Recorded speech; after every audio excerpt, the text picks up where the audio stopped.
Welcome to the Short Funk Podcast. I'm Tom Barbalet. Today I want to talk a little bit more about my musical strategy. I've been reflecting heavily on what it'll take to actually record the kind of music that I want to record. And in the process, a lot of the recording that I'm doing is actually fundamentally composition. I don't know whether it would be called classical music or jazz music. You've heard bits and pieces through these Short Funk recordings. You can create your own terminology. A cat being strangled has been used previously to describe some of my compositions. But speaking of a cat being strangled, you might hear a cat providing background noise while we record these. So I've been thinking that I should actually publish the music that is going into the sampling that's going into this thing. And in publishing the music separately, I can start testing out the wide variety of ways to distribute music online.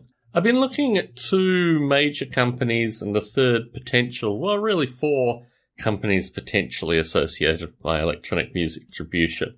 And I've kind of focused on two of them because I think they're both part of different strategies. The first is part of a long-term play, single payment up front and then slightly less royalties than another that charges us, well, a reasonable annual fee in order to take no royalties. Basically, they're looking at where their cut should be.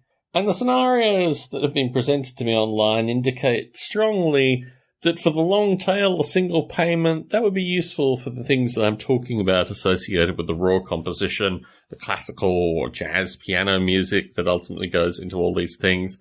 And that seems to be a place to put that, with the view that once you've paid it, you keep getting periodic money, about 20% less than the money you'd receive from the other entity, but certainly better than nothing. And with a single payment with the long tail, means, if you hit with a bus or what have you, you're not fixed on having to pay an annual fee in order to collect your royalties. In contrast to this, if one plans on releasing exciting, vibrant music, potentially with, YouTube videos and this kind of stuff, you'd move more to the annual payment with the higher royalties. And I think the way these two services operate, these will be the two services I use. I'm going to use them for different things.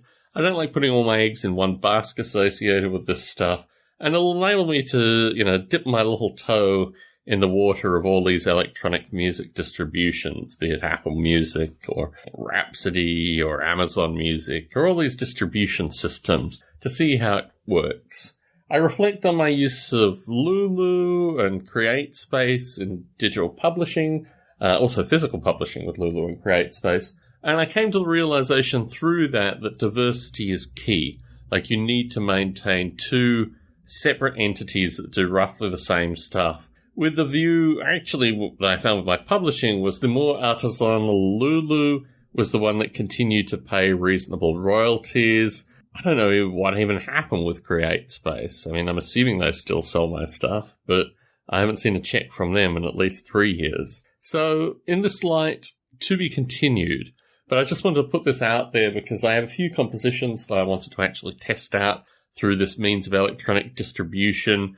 And this is really going to be my toe in the water, moving towards what might be a Kickstarter or might just be a lot more additional music with publicity associated with it coming out in a June-ish time. Tom Barbalet in San Jose, signing out.